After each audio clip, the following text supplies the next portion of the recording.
first song I remember loving is a bit of a complex answer. I did have this Smurfs compilation that was reworks of pop songs like 90s, like Cotton Eye Joe. Wake up, Smurf Hillbilly Joe. You gotta plant seeds before they'll grow. Get yourself going, get on the go. Get yourself going, Hillbilly. Type things with all the words basically replaced to be like Smurf related. And it's scary looking back on it because I'm like, shit, did that influence me more than I thought it would? Get yourself going, Hillbilly Joe. Hi, I'm A.G. Cook, and this is my music history. What was the first Sophie song you heard? I think it was almost certainly Bit.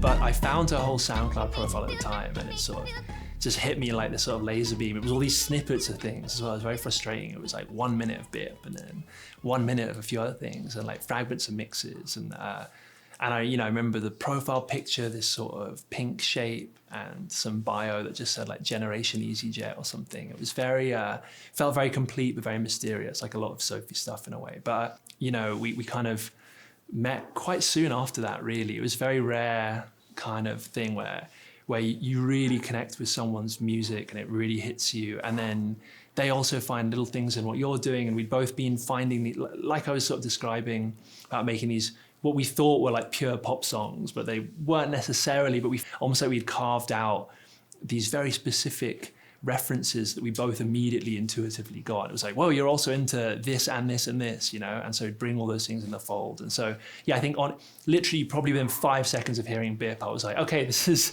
someone who I could get on with musically. It was really, really unusual.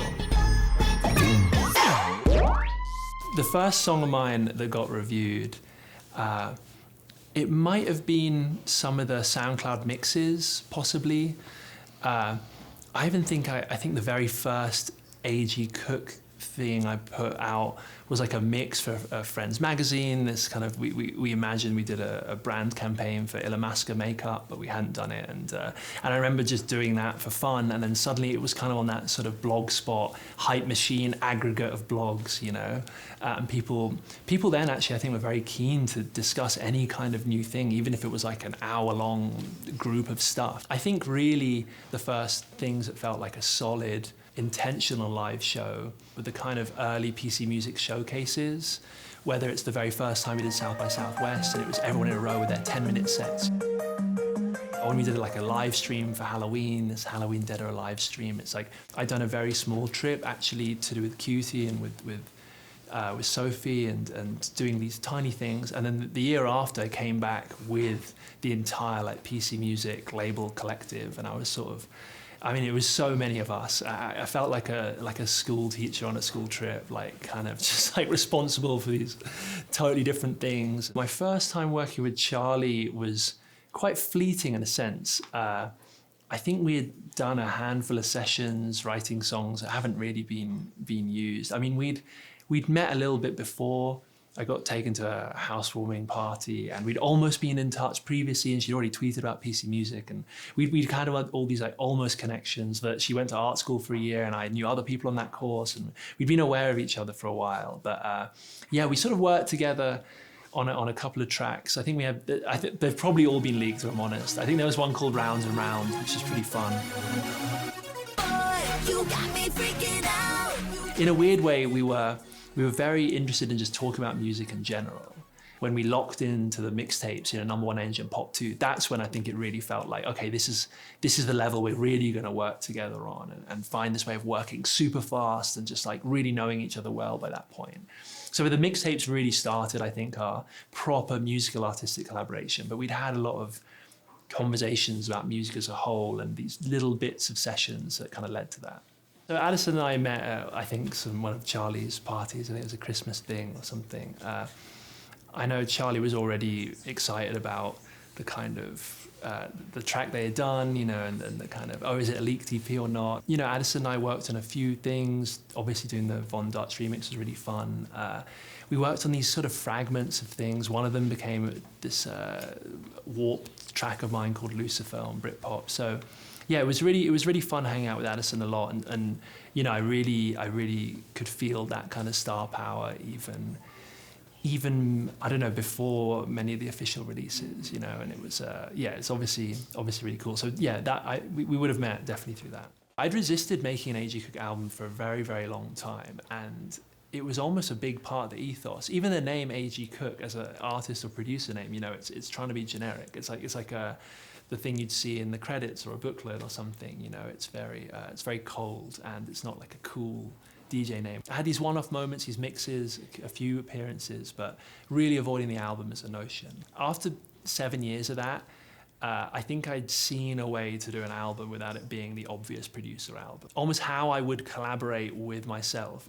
Not quite in third person, but like, oh, actually, there's a kind of space for what an A.G. Cook album could be. And so even suddenly having these two albums in parallel, Apple that's very short and 7G that's very long, and they're orbiting around the same kind of ideas, that immediately felt like something that was worth doing. Oh well, the first time I was called Hyperpop would have been on some funny old forum or something, you know, like deep webs of Reddit probably. But I think, you know, there was obviously the moment when it became a Spotify playlist and a lot more eyes on it as a term. And, you know, I think these things are fun in a sense. I've never enjoyed it as a genre name. No one really loves it, but, you know, you see it happen time and time again. Like grunge is a very obvious example.